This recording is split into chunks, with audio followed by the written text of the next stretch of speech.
Hello and welcome to Follow Everton. Apologies for that little technical relapse. I think Ryan's messing around with the new intro for our new season 22, but it's not working. So, yeah. How are you guys doing? I'm joined with Yandalf and Dan. I'm Basil. How's it going? Yeah, good, really Mr. good. Brock. Really good. You're excited despite Everton's lack of movement, so to speak, in the transfer window. I thought today we're going to have a little look at Everton's midfield problems, kind of where the creativity is in our side, if there is any. I don't know if there's anything you want to touch on first, or we'll just go straight into looking at that before we then talk about sort of news items and get some comments in. Well, me at the minute, I don't know whether you've seen me on Twitter. I'm like Mr. Positive Dan, so I'm going to look at this and see the best that I can see in everyone in these positions and players, because I do believe we're going to get better. Yeah, it's an interesting point. Like, the positivity is very infectious, right? Because when you think about it, I mean, okay, things could get worse, but when we had the season that we had, you know, and it's the same team, surely can only get better. There's a song in it. Things can only get better. Got that in my head after you said that. Are we getting Brian Cox on as a guest? Yeah. That song, you've got to sing that after you say that. But it is, I was thinking on what you just said as well. Like, everything went wrong last season. And if you're telling me everything's going to go wrong like that again, then that would be some super bad luck, wouldn't it? So, yeah. Personally, I think if it's as bad as last season, and they haven't had the wake-up call, as much as I hate to say it, we probably deserve to go down. It ain't going to be like that. They're ready. They are ready, and we're gonna go through this and tell you now why they're ready. Why they're ready. Well, hopefully, but one thing I will say is we've got three people with different views, so we'll say what we think. We will clash on opinions, and we will say what we think, because it's not going to be all positive. It might be positive and negative and a clash. You won't get fucking up you both. Bring it on! Right, let's do this. We've already got a comment in saying there's no creativity in the sides. So it's negative number one. But thanks for the comment, Matthew. Glad to see you joining us, and let's get more comments in. Let's bring on some sort of graphics and stuff. So I picked out a few things. Firstly, I was looking at Everton's width last season and chance creation. Everything goes down the width, as you can see, right-hand side, left-hand side, nearly 40% on both. That to me is screaming that Everton lack anything in the midfield to kind of pass through. And they're just trying to shuffle the ball out wide to get rid of it, you know, get it as far away from the action zone as possible. You know, that was an alarming stat to me. I don't know if there's anything you've got to say on that, or that was just to introduce. No, I think that literally sums up last season, doesn't it? Because we played with the wing backs, three centre backs, wing backs quite a lot, and often throughout last season, I felt like we had no centre midfield and we could only play down the flanks. It was literally run down the wings and see what you can do, because our strength was down the wings. As you said, you highlighted the low block. You highlighted sort of all hands to the pump, park the bus, stop the ball. You know, we were even happy at times to counter-attack and let teams play around outside the box, where you've got a good keeper we've got a good big keeper like Pickford. You'd hope he's good enough that if you restrict a team to taking shots from distance, then yeah. Yeah. I mean, the only problem with shuffling the ball out wide is was there enough creativity from out wide to then make something of it, especially in those fullback areas where you're playing the likes of Coleman, who's got to double up and he's getting on, and you've got Myelenko's just getting into the side, or you've got John Joe Kenny with no left foot. So, you know, teams were very willing to push us out into those areas. Do you know what I massively feel like thinking about it in my head? Because I'm going back through last season in my head. I honestly felt like we had two players on the wings that was just in each other's spaces, and we didn't get the other player cut in and give it move into the middle. And it was just like they both passed it to each other, and they're just in each other's way. And you thought, You need to, if you're playing down the wings, you need to have good movement. You remember the Bainesy and Pienaar. You need to remember each other like that and know each other's movements. And we didn't have that sort of click on the wings, did we? I sound like a broken record. Sorry, Basil, you were going to... It's okay. No, you go on. That's fine. I'm going to sound like a broken record. But again, without that, the heavy physical or defensive presence in the midfield that's going to sweep up, like, you know, Alan and Decore are good players on their day, but with that lack of confidence and having to cover a shaky and inconsistent and not consistent in terms of performance or in terms of the player selection and centre backs, you don't have the backbone of the team, and so we get exposed, our fragility on the wings. Like, it's all well and good, and I'm a big fan of him, Damari Gray, you know, and certainly losing Richarlison. But when you have players that need that ball, that certain amount of finesse, and you know, and don't necessarily have the physicality to argy-bargy the game and to dominate it. They're waiting for that moment where our dominance allows them to have those multiple moments of freedom where they create something good. You know, without something in the middle, without somebody sweeping it up or being the backbone of the team, the only real thing I could say was I think Iwobi might be capable of that. However, he was restricted to covering as left wing back. Yeah, it is a good point you make, and I think that's what's going to be kind of part of this video. We're looking at creative midfield, we're looking at where chances come from, and then we're going to look at, is that the key area we need to strengthen? As you say, maybe our efforts are better in other places with the money and the cash-strapped nature of this transfer window. So we'll see.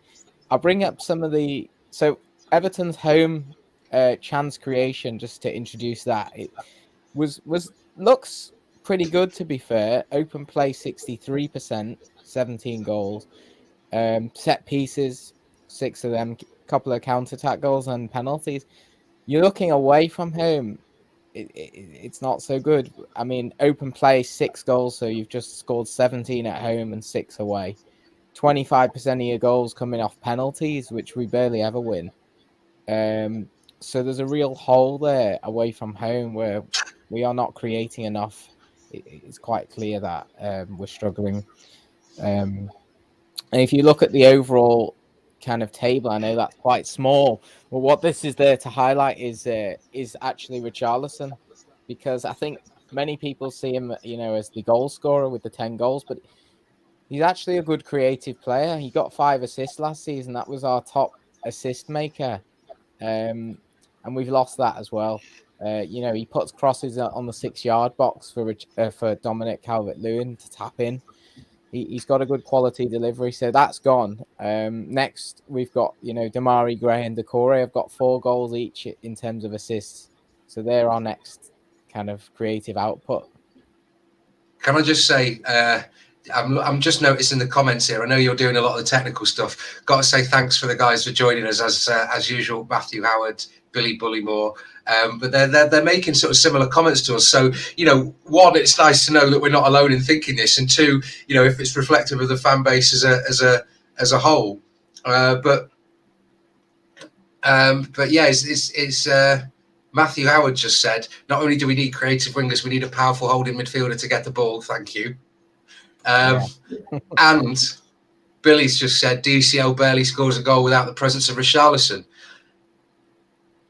I don't know. I mean, he's certainly got some aerial ability, but I think when we don't dominate on the pitch, as you say, we've not even had the height. But I mean, would you give? Billy did say hope Gbamin gets a go. One thing I will say on that comment that you've just said is, I've honestly, and I've said it loads on my Twitter account, that I honestly think Dele Alli is going to click with Calvert-Lewin massively, and we will go into this, but we're all thinking of the Dele Alli that got into the England team, the Dele Alli that was really good for Spurs, and that's the player that we want to get this season. And if he can be that player, because we didn't use Dele Alli much, did we, last season? If he can be that player, he doesn't play in Richarlison's position, but maybe he can bring some of those stats that you've just said that we've lost with losing Richarlison. He's more of an attacking player to me. He's a shadow striker. He doesn't really play in the midfield as such. That's not his natural game. He wants to be up close to Calvert-Lewin latching on to flick-ons. And if you look at his Spurs days when they were in their prime about 5 years ago, it was Eriksen playing these sort of floated, carefully weighted balls in behind. It wasn't really Dele Alli providing the goals, but you can definitely offer us a goal threat. Yeah. But I do agree that Richarlison and Calvert-Lewin, there was definitely something there. When Richarlison played, he tended to feed Calvert-Lewin. Can I throw something in the mix there? Do you want to? Should we possibly move? I don't know whether it's a bit too early to be jumping on it, but I've just been having a look at some of the transfer rumours, and some of them obviously not rumours because it's based on reportage that we've made concrete offers, and one or two of them have been rejected. Like we've made an offer of 20 million to Wolves for Gibbs-White, who's been out on loan. Was it Swansea, and then he was at Sheffield United. And I mean, last season, okay, he scored 11 goals in 35 appearances. But I'm going to say this: when you take a player or make a bid for an English player in an English team in the Premier League or thereabouts, you're always going to pay over the odds.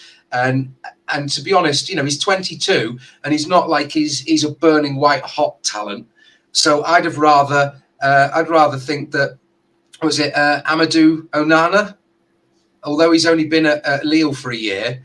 I mean, to be fair, there's an aerial presence there. He's 6'5". Although Lille claim he's not for sale when they knock back West Ham's bid of 20 million, the West Ham official football club website are claiming that there's interest in him from West Ham, from Arsenal, and from Leicester. But I think the Echo or Football Now or Football Fancast reports that Everton are interested in him as well. Now, I'd rather pay 35 million for him when he's demonstrated that he's got quality, when he's represented Belgium at every under level, and he's had one full international appearance, and that's come against the Netherlands. So it clearly, and Belgium have a wealth of quality and talent. So to be actually given that call up shows that the people in the know have some faith in him.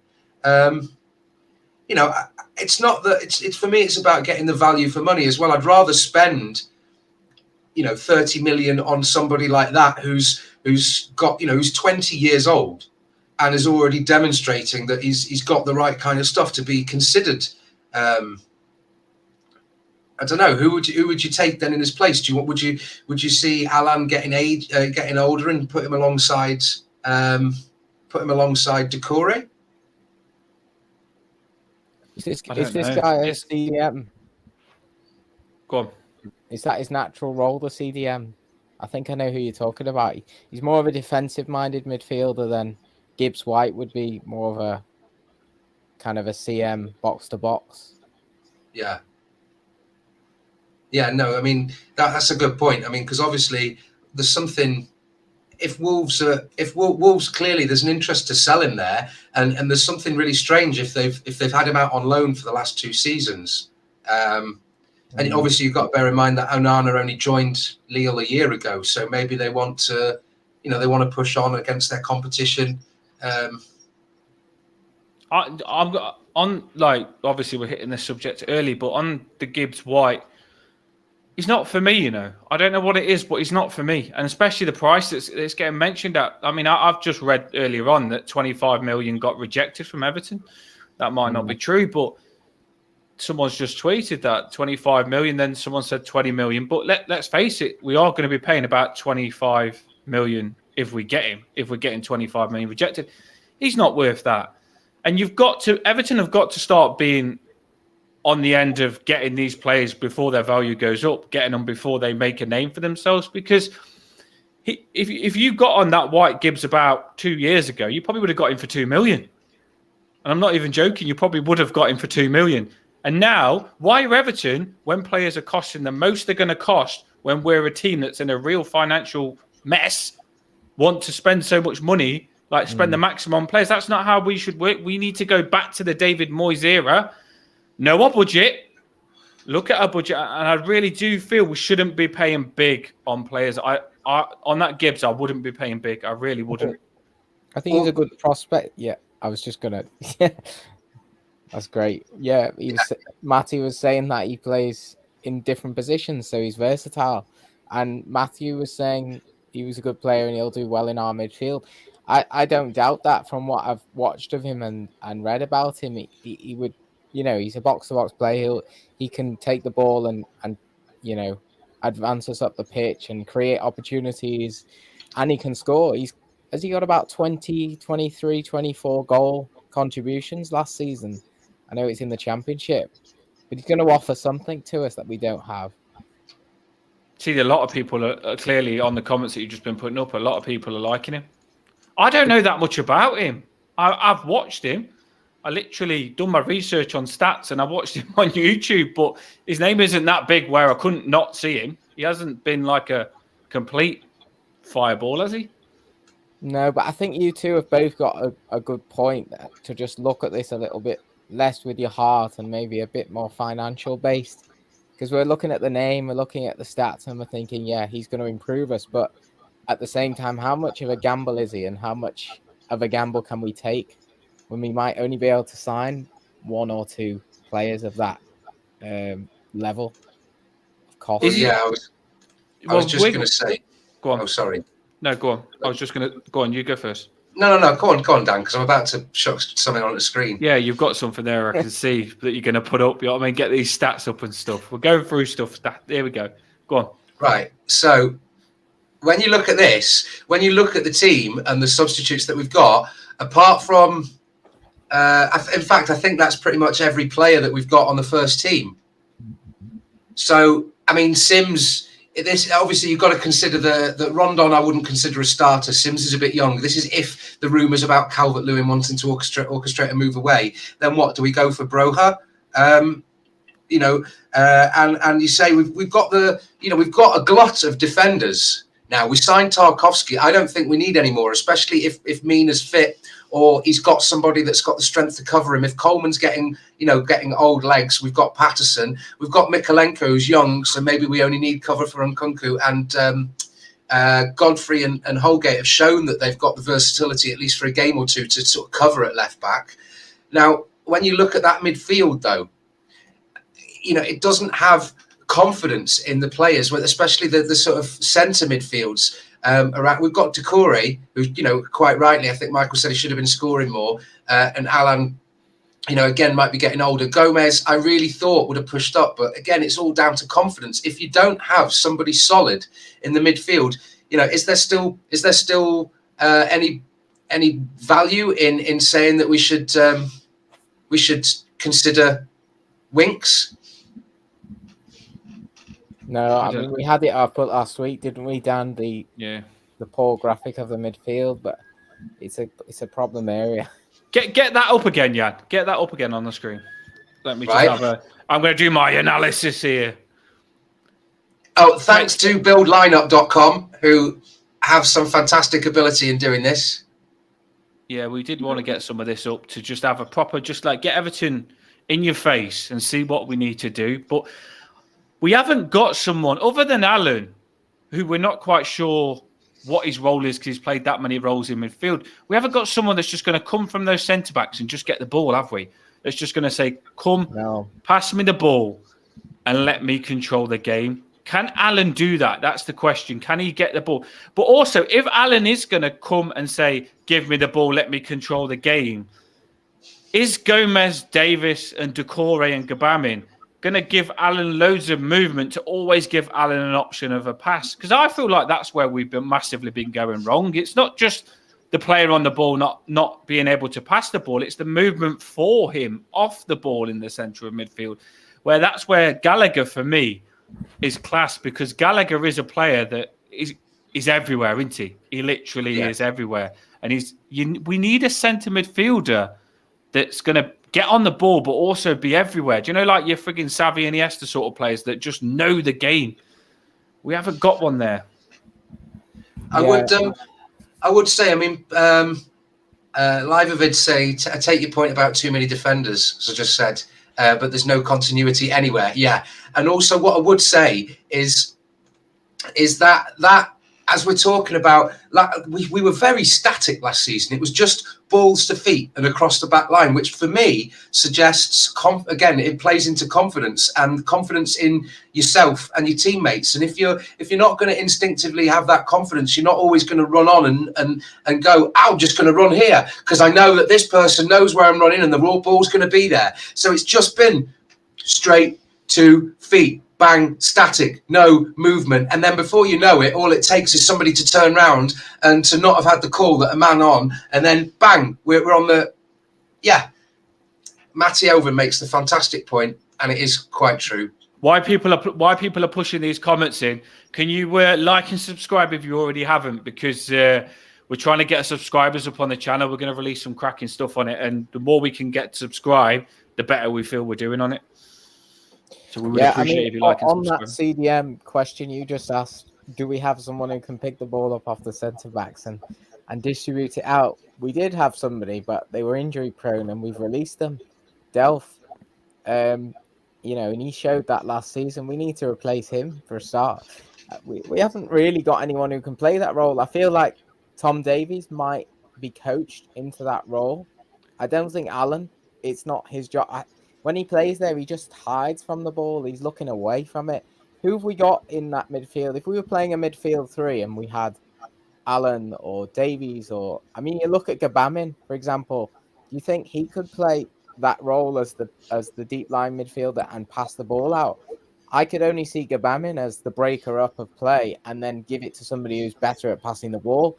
And that's all I see the others doing as well. So we still got to replace some. We've got to get someone in that midfield who can take the ball, carry the ball, pass the ball. So your Gallagher or your Morgan Gibbs-White. And you've got to get a CDM who can break up play. I feel, on what you've just said about Gabamin, I feel Gabamin is basically Decore. How do you feel about that? I feel they're both just engines that can get up and down. I don't see Gabamin as a Ghana guy. I don't see him as a replacement for him. It's always said that he was, but I don't think he's as good as him on the ball to get us driving up the pitch. Gabamin is a big lad, and he looks like he'd be a good box-to-box player. Look, I'd like to see him in the box because he's a big lad. Like seeing him arrive in the box and stuff like that. Yeah. But I don't know what he is. I don't know what Gabamin is. And I'm sure Lampard is going to try and figure that out himself because he needs to use every tool he's got in that box, doesn't he? Well, maybe that's partly what the training and going off to America is going to be. It's going to have the consequence of doing. Can I touch on another speculation? And I don't know how accurate it is, and maybe you guys have more sort of information that's in the know. But if it is, I think it would free up a lot of pressure on our midfield to have that because if you don't necessarily have that engine in the midfield that we're looking for, if you've got a signpost play, a sort of to telegraph it or to build the play around in the attack. What about Memphis Depay? Memphis. I hate him. What? Are you basing that on his time at United? Because he was successful at PSV, he was successful at Lyon, and he's done all right at Barcelona. I'm basing that on that he's up Van Dijk's arse massively, and when Van Dijk got injured that time, he come out with all that crap. I just got rival with him. Don't know why. Don't like him. And he's slow. And he's the sort of player that we've got. He's like a Wilcott or these players that we've got that are on the end of the career that are on the way out. If we want to get better in that new stadium and you get him, he's going to be gone next season or the season after. So he's not my type of player. But look, that's just me. I've got different opinions on people, on players. We could get him on a free, though, because he's been at Barcelona for a year. They signed it. They got him. Sorry, we could get him relatively cheap because Barcelona got him on a free and only signed him for a 2-year contract. And he's 28. Yeah, but when I watched him with Barcelona, he didn't look that good. Okay. Was it with Barcelona? Yeah, he's been there the last year. What's the wages? Don't know. Pass. A lot of people will. By the way, I have certain players that I just don't want to go near, and he is at the top of the list. So I'm massively biased on that. Your two opinions are going to be better than mine because I just don't want him. I don't think he's that good. I think he's overrated with what he's like at this moment in time. I haven't seen enough of him for a few years, but back in the day, I would have said he would have been a good replacement for Richarlison a few years ago. But sounds like he's gone a bit downhill at Barca. Well, I don't know. The fact that Barca have got better since he's gone. No, he's still at Barcelona. Yeah, but he didn't play. When they stopped playing him, they got better when they went to brought Aubameyang in and put Traore in and pushed him out. Well, he played 20. No, he's been there a year. He played 28 games and he scored 12. That's not too bad. Mm. Is he lazy? Because I think he's lazy. Funnily enough, I think Ronald Koeman. I don't know whether I'd trust anything that he said. Ronald Koeman said he's got a quality about him, but he needed to work on his physicality. And for the last couple of years, he's had a life coach. So I don't know. Life coach. I don't know on him. What do you think on him, Basil? Yeah, I've seen it all this morning. He's back. The last couple of years, I haven't seen enough of him, so I can't really say much. But on the face of it, he sounds like he could do a job. But is it a priority position? I think Yandalf's thinking it could be a cheap deal. So he's better than what we have, and he's cheap. So well, you know what Moshier is like with big names as well. If you say any name that he's probably heard of, which ain't many, he'll be on it straight away, won't he? I mean, to be honest, if we could, if I'm being cutthroat and we get rid of, if we're forced, I agree with Dan. I want to see Gbamin given a chance. But if we're forced to maybe get rid of Alan if he goes back to Napoli, if we sell Gomez because there's thinking that he's not necessarily suited to the English game, especially after his confidence was gone after his broken leg, it all depends. If we get Broja, then are we willing to let Calvert-Lewin go, or are we willing to sort of play two up front and see how they do? And that maybe can change it if they track back and we sort of have two centre midfields that cover the defence. Are we going to play a 4-4-2, or are we going to play that 4-1-3-1, whatever it is? Or 4. I think honestly, do you know where you say Alan? I want to keep Alan. I do. I think we're one good midfielder away from making things click. Say if you put like Gallagher in with Alan and Decore, I think they could just all click. Do you know sometimes when you just add that missing piece, like it all just goes together. And if you've got Alan, Decore, and Gallagher all moving about and stuff like that, maybe we could keep the ball, because Lampard did say last season that this Everton team, he wants to play a certain way, but they can't keep the ball. He said we can't keep the ball in the middle of the park. And going back to what you showed earlier on, the stats of us going down the wings, maybe that's why we went down the wings, because we couldn't keep the ball in the middle of the park. And the thing is, if you can't keep the ball in the middle of the park and you're going down the wings all the time, we was massively predictable. We come up against a team and they just probably thought these are going to attack down the wings and that's all they've got. Where if we can play down the middle as well, which we need to bring in players to play in the middle. If we can play down the middle as well, then they're not going to know what we're going to do. And then it makes your wings open up even more. You can hit them fast on the wings. And that's when Gordon and Gray will be better. Because if you're going down the wings all the time and they know it with Gordon and Gray, they were just running into people because you could see what we're going to do. Where maybe if we've got... maybe if we've got three centre midfielders where they're thinking, Gallagher, Decore and Allen are dominating us, and then they're whipping it out to Gray and Gordon... Then you've got things you can do. Then you're causing trouble. Then you're a good Everton. So maybe I've only added one midfielder into that, Gallagher, Decore and Allen, but it could make everything click. And a lot of people are massively worried, but maybe just one person could make a difference in that midfield that is a good midfielder. Okay, but if we were gonna get Gallagher, why have we not got him already? Because it's going to be on a loan, and you never get your loans till the very end. Because a club looks at their squad. And then they think, right, at the very end, I've got to push him out because he's not in our squad. So then they'll loan him to someone. But it's very risky. It is very risky because we don't know we're going to get the loan. And we can't. That's what scares me a little bit. Which then has the double edge, which then has the consequence of us spunking money away on a last minute purchase where we're paying over the odds because we're getting bent over a barrel. Do you know why? Do you know what? I've been massively against this player, but when you lot have just got the squad up. By the way, do you know on the attacking options, Dobbin's got to be in there. Dobbin. Is going to be amazing this season. He's going to have an amazing preseason, and Dobbin is going to be like Gordon. I'm telling you, he's going to smash it. But A player that come into my head when we're looking at the midfield, because that's the main thing we're looking at, is Gilmour. Do you know where we said a player that could just come and take the ball off the defence? Could Gilmour be that player? I'm starting to think. 'Cause I wasn't a fan of him, but now I'm starting to think Billy Gilmour could be a good number 6, especially with his reputation with Lampard for Chelsea. He could be the player. And I don't think he'll be a last-minute loan. I think they'll let you have Gilmour early. I thought the Gibbs-White thing is the Gallagher alternative transfer, that because I think Gallagher's not going to sign permanently. At least we don't know whether he'll come on loan. They've all gone with Chelsea on the preseason tour to America so far, so I think Tuchel's going to give them a chance. Nothing's going to happen for 2 weeks.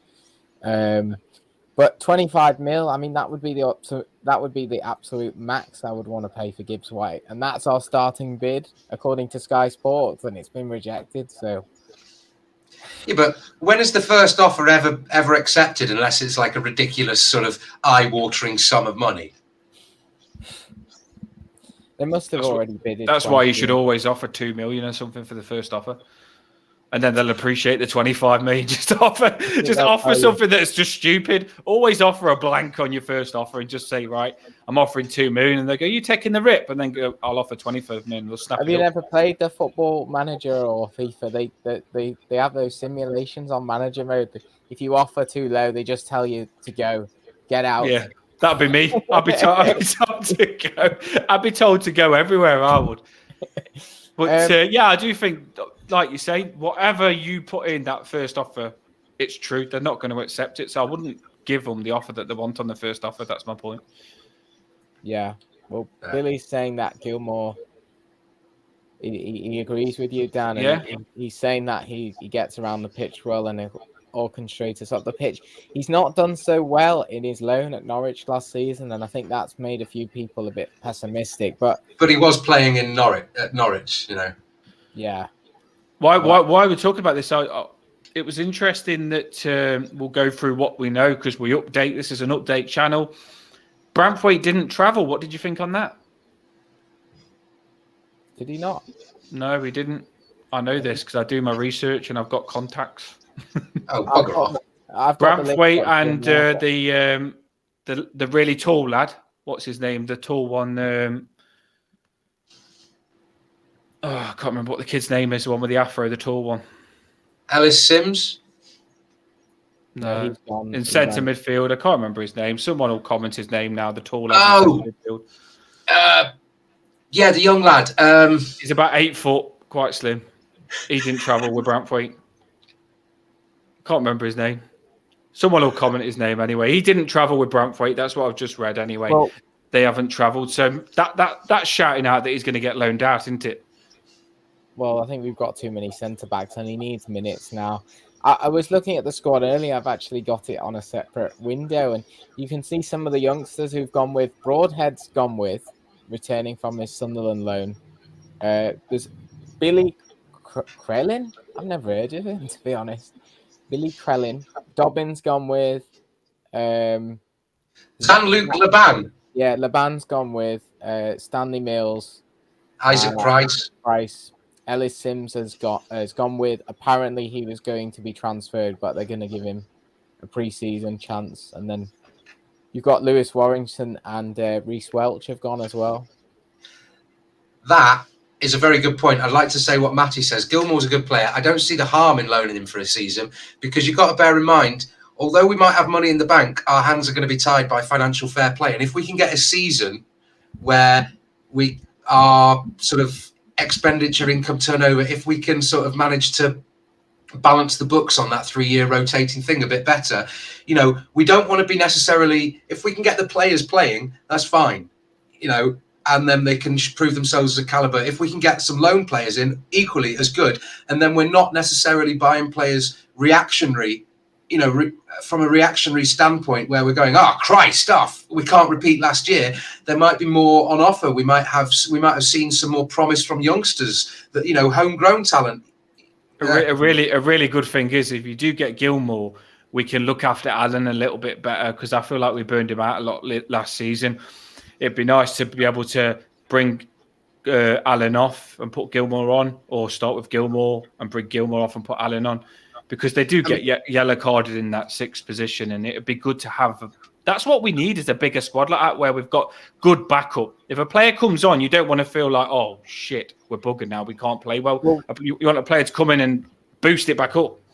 We've got 5 subs this season as well. Yeah, I know. We're not going to use that though, are we? that doesn't help us, does it? It helps everyone else with the big squads, but not us. Ours is quite thin. Right. We were actually talking about this between ourselves before we came on. Eugene, thanks for joining us as always. And to everyone else watching, thank you so much for joining us. Please like, subscribe, comment. We'll discuss it. But yeah, trying to get the subs up, trying to bring more magic videos. But yeah, Anthony Gordon, new number 10. And that's exactly what I said. Absolutely. Let's just give Anthony Gordon a little shout out starting from Basil. Come on, I want to hear the Anthony Gordon song. You ready? Basil, start it off. And then Jan, and then me. Anthony Gordon. Now Jan. Oh, Anthony Gordon. Oh, Anthony Gordon. Go on, Basil. Oh, Anthony Gordon. Go on, Jan. Oh, Anthony Gordon. Oh, Anthony Gordon. There you go. Shout out for Anthony Gordon, because he is going to smash it this season. Anthony Gordon, give him whatever number he wants. Give him the ball, because he's going to score goals, skim players, and smash it this season. And I love him. Give him a number, give him a contract, give him the ball. Hell, give him your wife. Yeah. Well, no, I wouldn't give my wife, but... Well, I ain't got a wife, I've got a missus, but I wouldn't give my missus. I love him, but I don't love him that much. But yeah, definitely Anthony Gordon. He has retweeted a tweet of mine, so I like him a lot at the minute, and he likes all my tweets. But Anthony Gordon, what do you think of the hairstyle? He's getting a lot of crap. Oh, Anthony Gordon's off. I don't give a toss. Like if someone wants to, do you think I really care what about someone else is doing with their hair? Look at mine. I could get enough stick. It's all about what they do in the shirt, mate. Too much stuff I'm seeing of people saying, "Oh, he's wearing this. He looks stupid.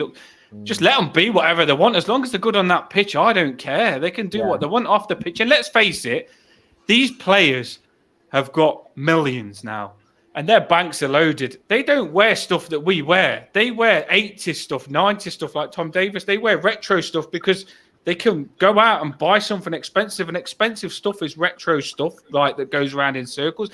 Who cares what they wear? As long as they do the job on the pitch, that's all I'm bothered about. And I'm seeing people, there you go. That's what you got to look like. The Terminator, I'll be back. You know what I mean? I just don't see the point on giving our players stick before the season's even started. Get behind them 110%. Because you just don't need it. I like the shades. We'll go back a little bit. I'll finish off on my stats that I've prepared for our chance creation. We'll look at Gordon because I think he features in this. Sorry, Yandalf, you're... Like and subscribe. I like it. Jan's got pushed out and I'm in. Here we go. This is the season we've just had in terms of chance creation. So you can see Damari Gray's at the top, 42 chances. Alex Iwobi, 36. Gordon's on there, 35. And Townsend, 31. So those 4 are still with us. So that sort of level of chance creation is still there. But then if we look back to the year with James and Sigurdsson, not actually massively... gone down. If you look, James had 40, so it's not that bad. But Luca Dean had 46. That's quite a lot, and Sigurdsson 44. So we've effectively lost those 3 players and replaced them with these 3, which is obviously a significant downgrade. But it's not as big a gap as I thought it might be. Do you know what? I know that Ryan's sometimes not Mikalenko's biggest fan. But I honestly think Mikalenko is going to assist a lot more. I've been going through his stuff, and that goal he scored was cracking. And he just missed that chance against Chelsea. And he was starting to get some confidence. And I tell you something, if he just start getting forward, I think Mikalenko is going to be a good left back. He's young. Let him grow. Let him be that left back that we need. So he might chuck in with the assist. And if Patterson does start, we all know if we get the Patterson that we've seen, he bombs it forward and he does set goals up. So this is what I've been trying to put out. Like, you've got to be positive because these young players that have needed the extra year have got the extra year now. They might step forward, and that's what we need, especially with the centre midfielders as well, I feel. Who's the lad that Lampard loves playing in centre midfield that's coming through? Bloody hell, I'm rubbish on names today, isn't it? Lampard's Warrington. keeps Warrington and Price as well. Price, that's the one. Price. I feel Price is a player. Lampard keeps like saying he's really good and he deserves his chance. So he must be good, because if Lampard's saying his centre midfield is good and keeps making him travel, then he has got to be good. What do you think? I think as well, when you were saying maybe the youngsters need an extra year, I think possibly what delayed our sort of first seeing Patterson in the first team was that he's not going to give him a chance when you need someone composed who can read the full pitch and read the players and know their abilities ins and out, like Coleman. You know, I think he needed to play him or to have that sort of consistency. Because if you put someone who's not intrinsically, switched on with the team, it's going to be another variable and another decline. And, knowing that Coleman is sadly, approaching his last sort of season or two, are you going to put somebody in the spotlight and then break his confidence as well, knowing that we've bought him for the future? No, like you say, it was risky in that relegation battle. But the good thing is, it's pre-season now. This is why I'm massively excited, because there's some good young players going into that on that plane for that pre-season, and there is some good players. A lot of people are being negative, but I'm being positive because I see some of these young players and I'm excited. How do you feel about the young players, Basil? Yeah, we've got some good young players, but I just haven't seen them enough.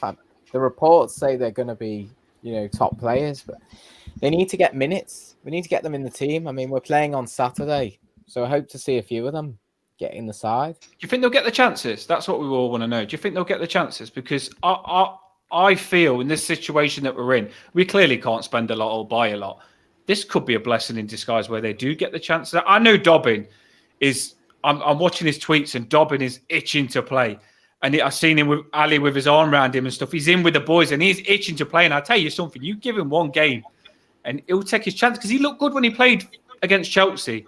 Him and Gordon, they played together. They've grown up together. They proper link together, and they'll be a good combination, Dobbin and Gordon will. Yeah. I do think if you play them, just give them a chance and see. And if they're not good, then you've risked it, but at least risk it, if you know what I mean. I just don't think we want to rely on them. So, Dale said here, I noticed, I recognised the name and I thought I'd have a quick look. Apparently his move to Leeds has sort of disintegrated. I don't know. Mo Kamara, number 6 at RB Salzburg. Do you know anything about him? I don't know where they're getting some of these number 6s from, are they? Every time they tell us a number 6 from some French league, I don't know who they are. I have to look them up. And the first thing I look at is his height, and I think, oh, he's 6'6". Yeah, I'll take him. And then you look at his stats and stuff. But generally, I don't know who they are. We did say, didn't we, Basil? You've got to look around those. So fair play if they are looking around. It's as you said before, that you don't go for the obvious names. Morgan Gibbs-White is on everyone's agenda because he's just had a good season in the Championship. If you go for someone like that, you pay over the odds. Well, what? Yeah, well, you're not going to like. Dan's not going to like that Mo Kamara. He's 5'8". No. He could be like. I do like him, but maybe we need. Ghana guy wasn't tall, was he? I suppose, and he was class. No. He was class. That other player that I couldn't think of his name. It's something like Amayang or something like that. Amayang or something. Onana or something like that. I couldn't. Amadou Onana. Yeah, I didn't even know how to say it anyway, so I wasn't going to get his name, was I? He's the Senegalese guy at Lille. He's been there about a year. He's the one that West Ham have had a £20 million bid rejected. I don't think we need any more big machines in that number. I'm on Gilmore at the minute. The more I keep thinking about it, the more I'm thinking we need a baller. We don't need someone that's... We've got engines. We've got Gbamin, an engine. We've got Doucouré, an engine. Yeah, Gbamin's engine's been out on the shop floor for 2 years. What's that? Gbamin's engine's been on the shop floor for 2 years. I think he'll have it. I do think he'll be used this season. I really do. Do you think or not? I'm just waiting and seeing when it comes to him. I suppose that's all you can do with him, but it would help if he was fit this season, wouldn't it? Yeah. Where I was going with that last one, just to finish off on this chance creation, was the season before was actually the surprise for me, because Luca Dean got 72 and Sigurdsson got 61 chances created over the season. Now, you bring that back up against last season, Damari Gray on the top there is only 42. We're well apart from where we were 2 years ago. And I just wanted to see by comparison what Eriksson might do for us. Eriksson last season played half a season. He got 30 chances, but you have to look at his chances per 90. He's creating nearly 3 chances a game, Eriksson. I mean, if there was any possibility we could still get him, that's one more chance than Dean was creating per game in his peak season there. So he's gone now, hasn't he? Eriksson's joined Man United. Is that confirmed now? Yeah, he's Man United. I think I'm sure I read that it's a done deal. They announced it. But you look at the impact Eriksson had on Brentford. When Brentford was stagnating and we were looking at them 2/3 of the season, and I was thinking they might go down because they were going down. But then they brought him in, and they just picked up a lot of form. So you can see the role that a player like that can offer you. Do you if we don't sign this player that you want, like like Sigurdsson position, like create. Sigurdsson wasn't that good in my opinion, but he still did create. If we don't sign this player, do you think someone in this team can step forward and be the creator? Do you think Ali, Gordon, or Iwobi can be that player? I think they will, and I think those stats prove that because that first season, 1920, if Sigurdsson getting 70 chances and Dean 50. But then after that, it drops off. And if you look at last season, it's more split down each. 4 players are getting 40. So I think it will naturally even off a little bit. But we'll have to see what formation he plays and the who he wants to play. I'm going to say spicy take here, boys. But obviously, it's dependent on who we get in.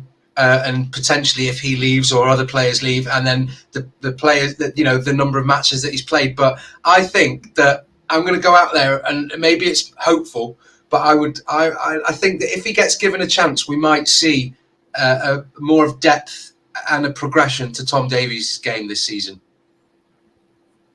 You've got to use him, haven't you? I think he could be good. That's all I'm thinking. We're all moaning about.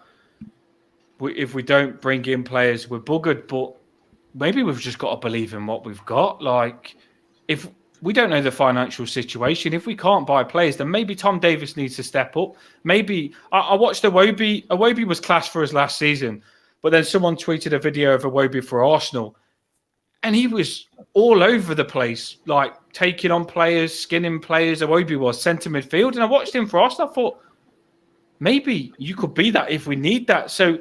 If we can't sign players, we've still got to use what we've got and get the best out of them. We have still got players there. I do believe that.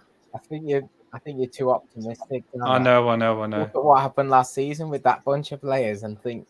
But we have got a preseason. We didn't get a good preseason. How many? Season. We've got 5-6 weeks. Do you think he can implement this passing style of football that he wants to play in that time? Surely, when you pass when you train all the time, eventually it's got to click. So you know what I mean? I couldn't remember. I couldn't remember my way to the chip shop first time when I moved here. But now I went to the chip shop. I went again. Now I can go there with my eyes closed. Surely it's got to click. Maybe. Speaking, and it just completely randomly. Obviously, big shout out to Tony Cotti. Happy birthday today, 57 years old. Go on, then. Go on, give him a happy birthday. Yeah, and don't know if anyone's interested that it's Marco Silva's birthday tomorrow, and the day after it's Roberto Martinez's birthday. But yeah, just thought a big shout out. Anyway, on Saturday, it's Andros Townsend's birthday, so I hope he has a lovely time out in America. Yeah, they'll have a party, won't they? We'll see videos of him for his birthday and stuff like that. Nice tracksuit that they all had on the plane. What did you think? Oh, what, the purpley one?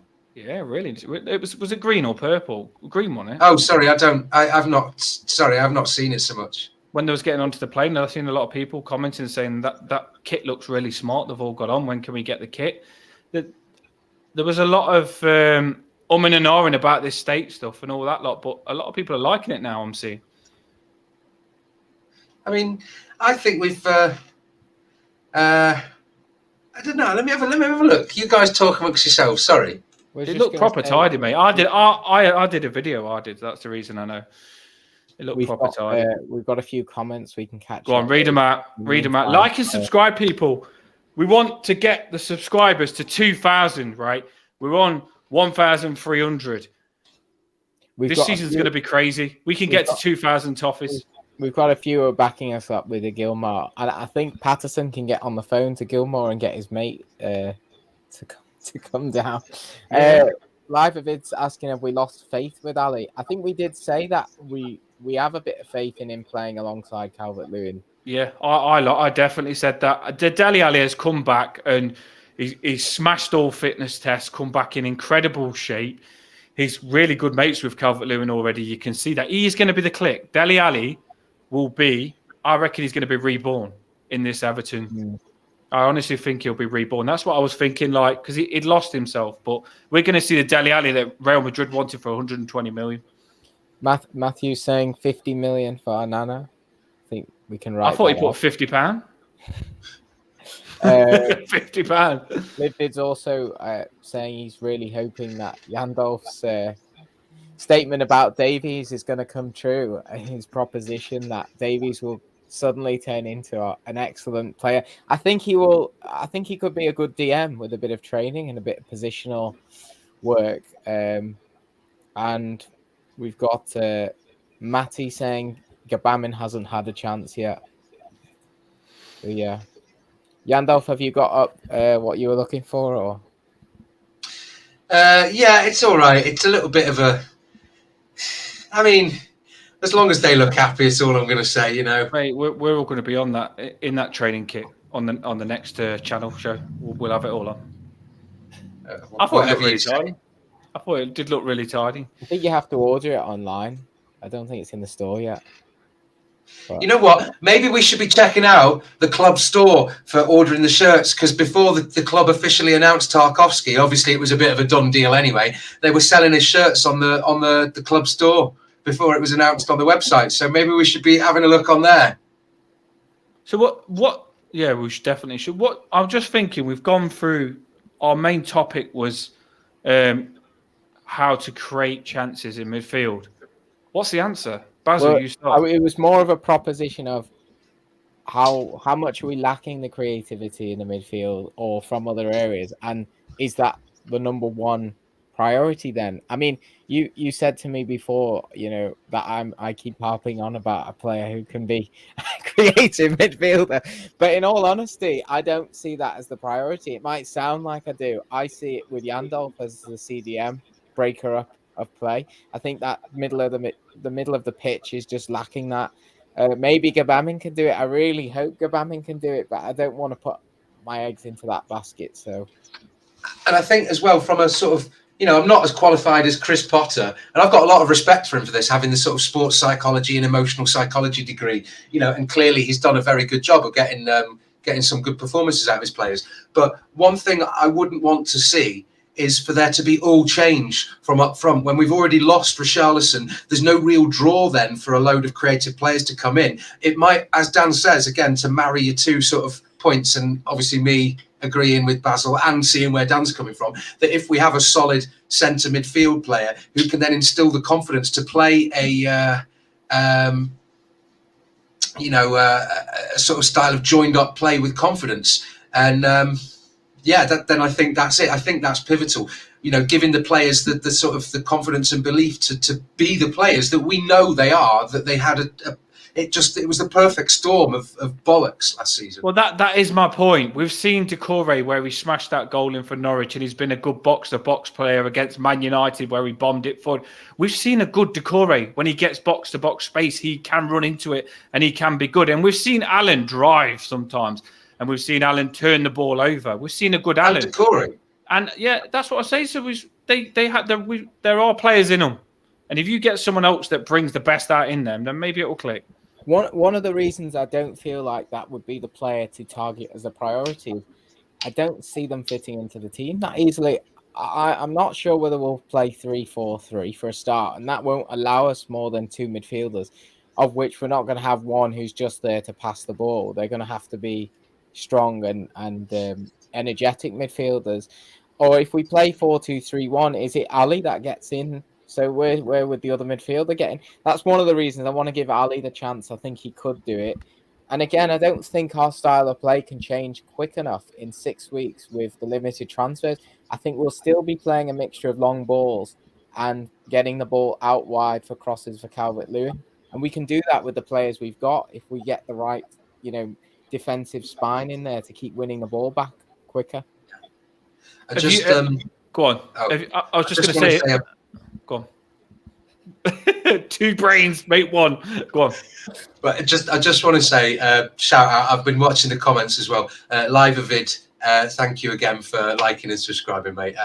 I really appreciate your support. Just want to say to anyone out there watching as well, they've got a channel at Live Focus, raising awareness for Blood Cancer UK using photography, and again, always a good cause. So. Yeah, that's good. That's good. I like that. You click on our channel, like and subscribe, and we'll tell people about your channel as well. Let's all connect. While we're on that, Romeo's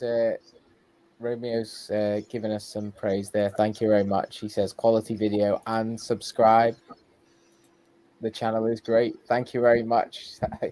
It's great to hear that positive. We're gonna get it up. We've got to get it up to 2,000 this season.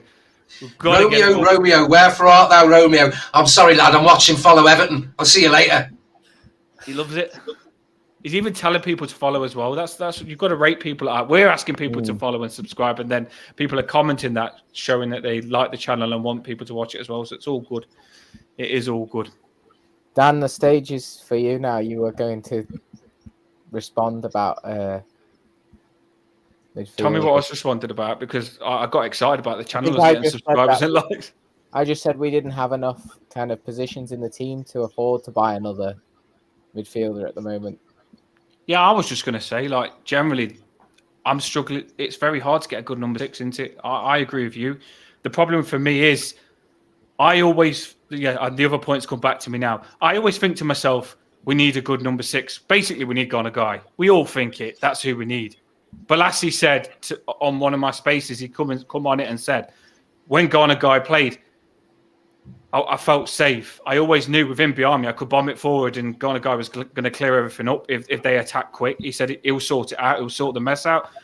When teams counter-attacked us last season, we didn't have a centre midfielder that could stop the counter-attack, did we? Literally, if we made a mistake, the ball was in the back of a net and no one stopped it. So we need a number 6 that is just going to literally, when we go forward, we're not going to feel scared to go forward, because that number 6 is going to stop everything that comes at us quick, and he's going to clear it up. That is what we desperately need. But the problem is, we always think about who's available for that position, and we can't think of anyone.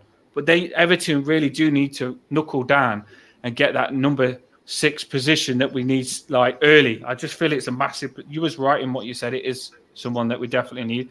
And another thing that I was going to say is, I don't know whether you two have tried it.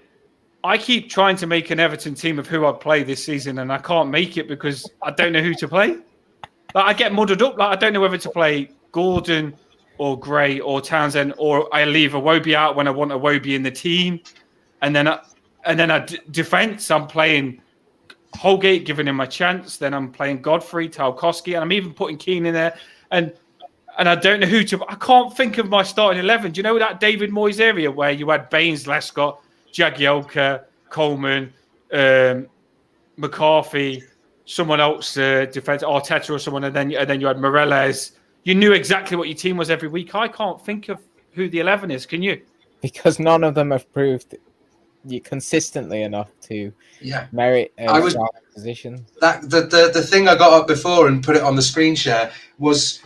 I was thinking the exact same thing, and but in choosing the sort of first team, I only went off the recognised sort of team that we put out that were based on form for the last sort of 6 or 7 games.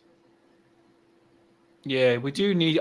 Lampard's got to figure it out. I do trust he will, but He needs to figure something out that we can put forward regularly. We need to know who we are. And I heard it on my spaces all the time last season. We haven't got a style of play. We haven't got a style of play. I still feel we actually haven't got a style of play, and we need to have a style of play, something that we can go to away games every week and have this, and we know we're going to get that, because that's how you're going to perform good consistently, and we haven't. We keep changing things all the time, trying to find stuff where, for me, Lampard this pre-season has got to find a style of play. That's going to be his mission. I'm sure he will as well. Hopefully. Well, Romeo's asking about Scott McTominay. What do you think of that? I'd definitely have him. He reminds me of McCarthy. I don't know why. Yeah. Well, obviously a better version of McCarthy. I I would definitely have him, but I don't think we'd get him, would we? Well, he's saying he's been linked with us, and he's also saying, should we sign Hudson-Odoi? Different positions, obviously, but I just think with what we've got Tarkowski, one signing makes our defence feel a lot better. Now let's do a old school, work our way forward and do number six, sort your number 6 out and work it from the defence upwards. Make yourself strong from the back and work your way upwards to make yourself a better team. That's how I feel about it. yeah, I think McTominay would improve us. I think he could play that. Oh yeah. Sitting role. During the course of this video, guys, I've just seen that Newcastle are willing to meet Chelsea's demands for a Broha loan deal. Southampton's wanting to move back. Do you ever think like? Do you know when we get linked with a player, you feel like it's only us going to go in for him, and then all of a sudden you see everybody else is interested and they're going to pay more. Yeah, that was my issue for the last 4 or 5 years, when it was a case of why the hell can't we just do a deal without the leaks, without the. I understand that it's nice for the fans to know, but surely our success and the sanctity of business done, for the club's best interest is better than just appeasing us. I'd rather be sat here talking about, oh, we've just found out that we've put a bid in for 30 odd million. It's been rejected, so now we're putting one in for 40 million for this player. And, it's just a case of ironing out the details rather than sat here weeks on end going, oh, this player or that player. It's going to be like this for a while. Do you know the reason? Because money talks. That's the reason. When we had that money, when they knew Moshiri could spend whatever he wants, we went out and we brought them all in, like Decore, all together, announced Decore, Rodriguez, Godfrey, and who else was it that come in? Someone else come in as well. We signed 4 players all at once, straight away. And we wasn't talking about we want them, we just got them. If you've got the money, it talks. But because everyone knows that we're in the bugger with the money, I think it's a lot harder to get the deals done. Yeah. And that's why we're scrapping around for players who people are not always going to like. It's dangerous though, isn't it? But it's dangerous, isn't it, Davis, though? I don't want us to sign shit players and mess our FFP a little bit more just for bringing in crap players that ain't even worth bringing in. I'd rather us just stick with what we've got. I do think we need new players to be better, 100%. If we can do it, do it. If the financial situation is right and it's within the lines, go for those players. But if us going with what we've got one more season and finishing mid-table clears the FFP and means we can go out and spend 100 million on players, the right players, not players that we don't want and just get because that's all we can get the right players, then that's going to be better for Everton. We've got to get it right. But even still, we're not going to be able to spend 100 million because we'll clear that 3-year cycle and then we'll be in a new one. Yeah, but what is the new one? I think the new one is 100 million, isn't it? It's another 3 years, but we can't exceed that money, so we've got to be more sensible this time and not just spend. I wouldn't spend 100, but I probably would spend 100 actually with what I'm like. Neto, Gallagher, get them all straight away. We just don't know how much money we have. We've just sold Richarlison for 50 million up front. We've got to have 50 million somewhere. Is that gone? Where's that gone? Balancing the books, probably.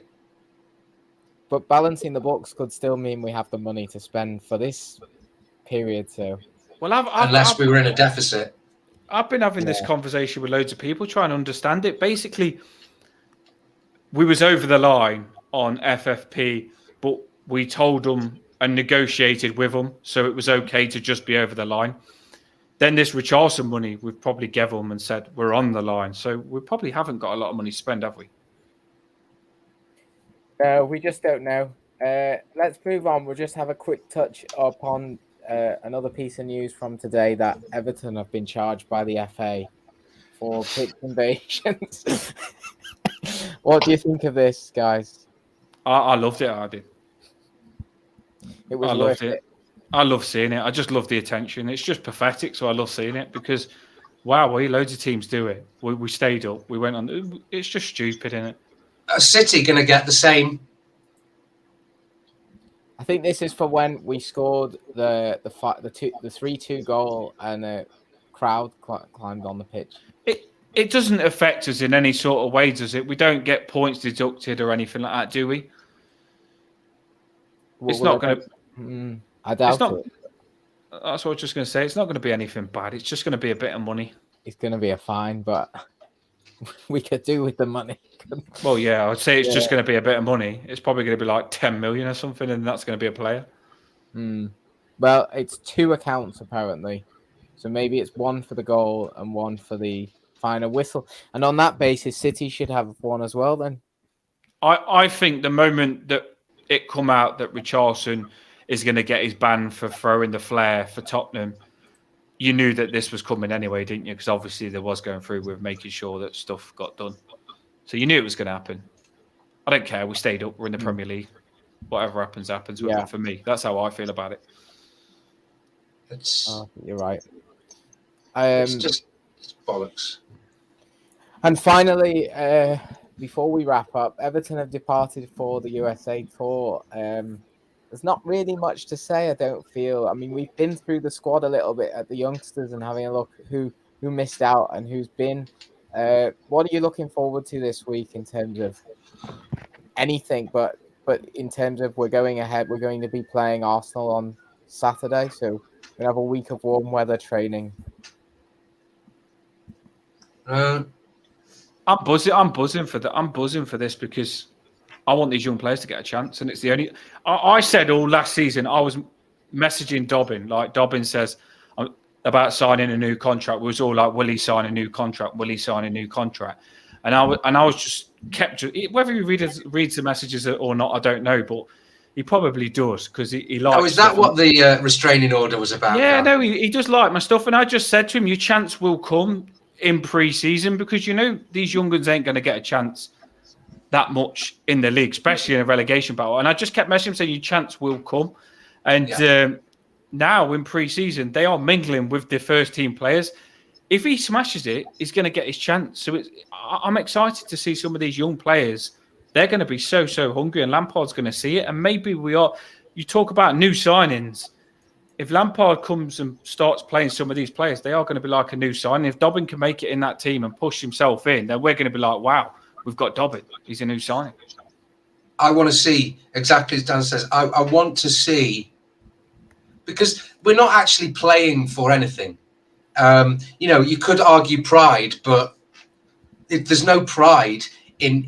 I'd rather throw all sense of pride in a pre-season tour, which is about training, which is about cohesiveness. It's about putting some sort of, we're putting the tactics and the time and money, and efforts put on the training pitch against a team that haven't been privy to our tactics. It's all well and good having a first 11 against the youngsters or mixing it up, but until you actually play a competitive game. So I want to see, risks and chances taken and fresh faces and different formations and something different, like going out on a limb to see who's gonna stand up and be counted, who's gonna put their name into the hat, who's gonna go, this is my year.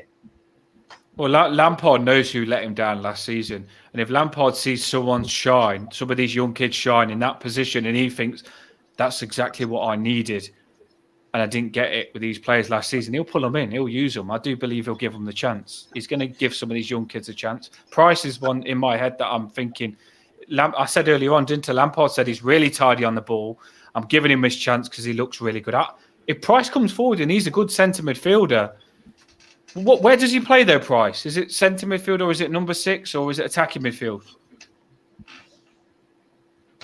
I honestly can't say. I've been out of touch with the youth team this year. I think Or he's last like, year.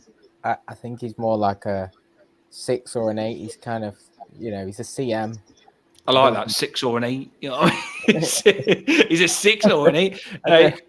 I'm not sure. I did see that they played that friendly match that I seen on the Everton website, and Gbamin looked deeper than Price. Gbamin turned the ball over number 6 position and knocked it to Price. And someone said, I really like Price because when he gets the ball, he looks to move it forward, and he did, and he moved it forward, and Calvert-Lewin scored. So maybe he is more attacking.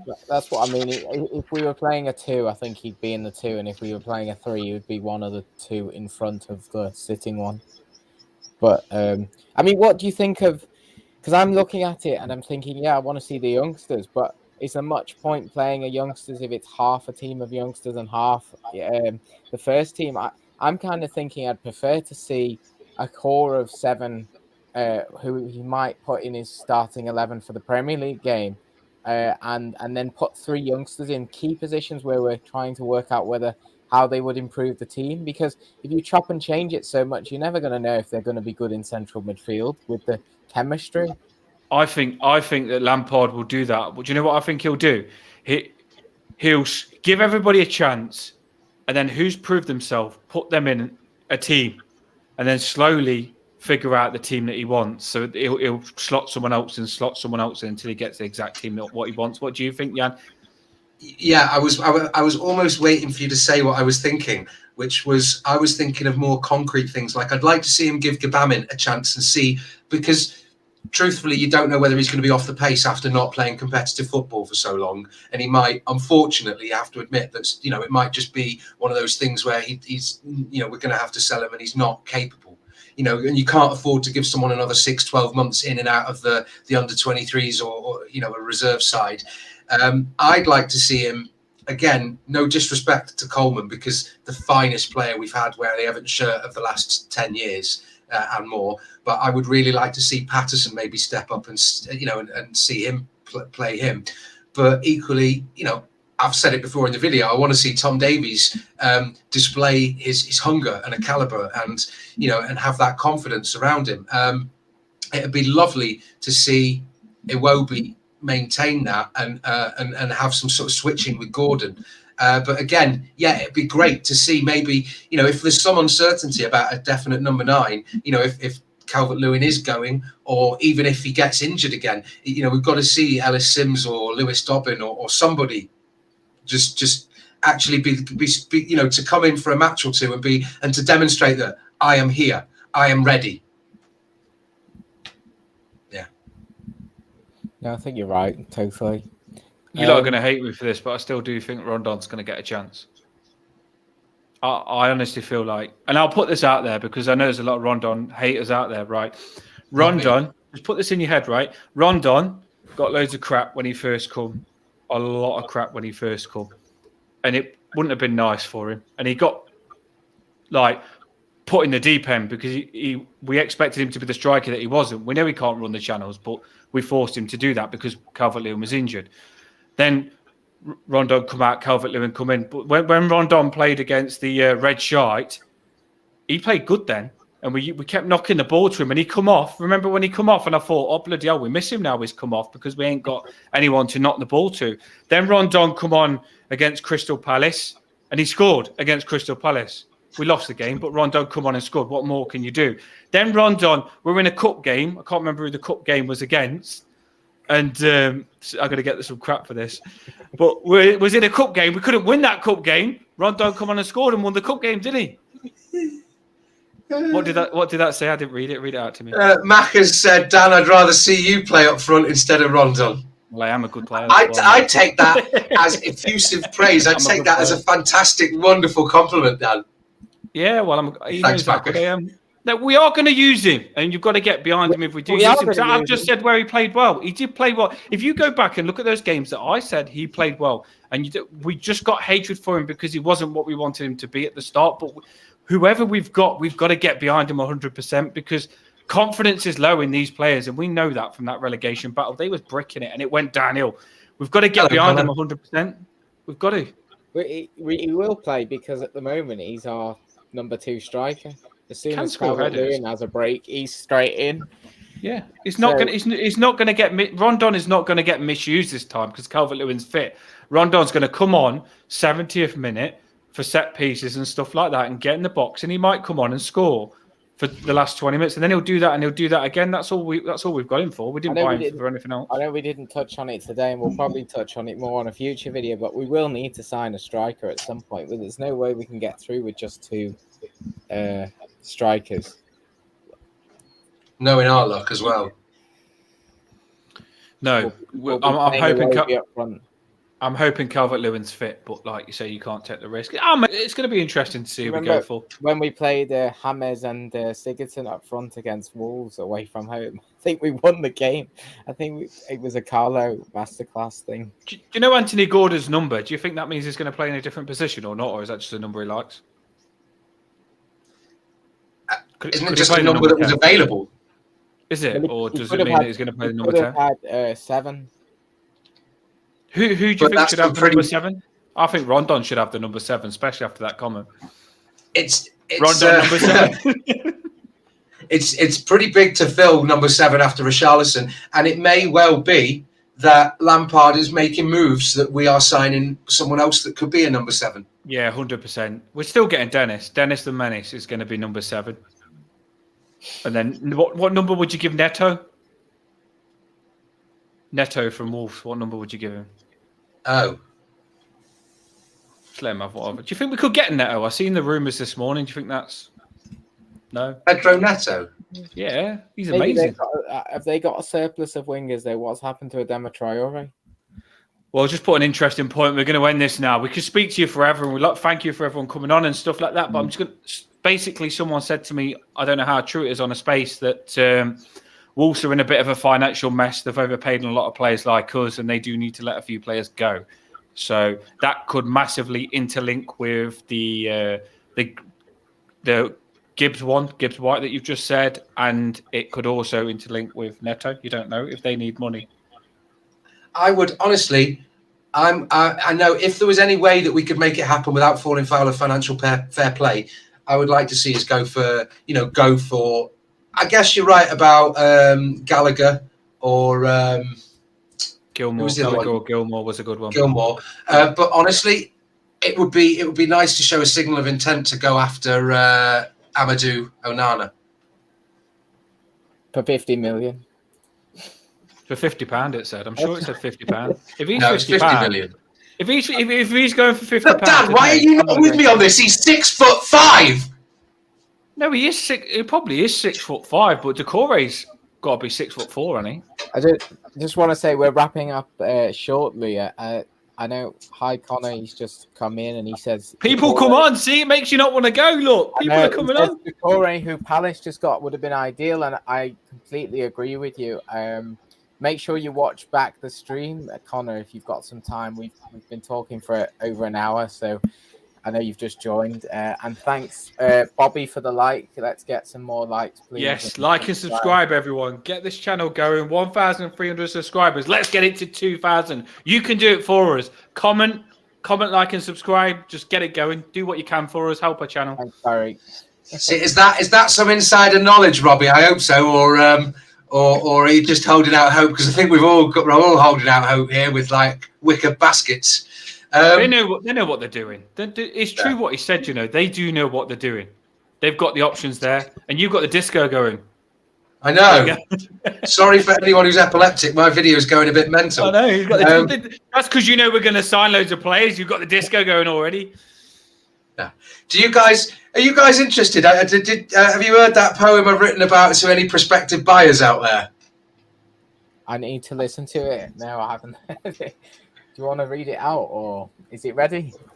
Well, I don't know. We finished in there, so if anyone's not interested, they can just bugger off. If you do, I'll find you. I think we're going to wrap up anyway. This isn't one you put on your Twitter, is it? Yeah. Yeah. Oh, the one that you sent. Yeah, I thought it was that one. Yeah.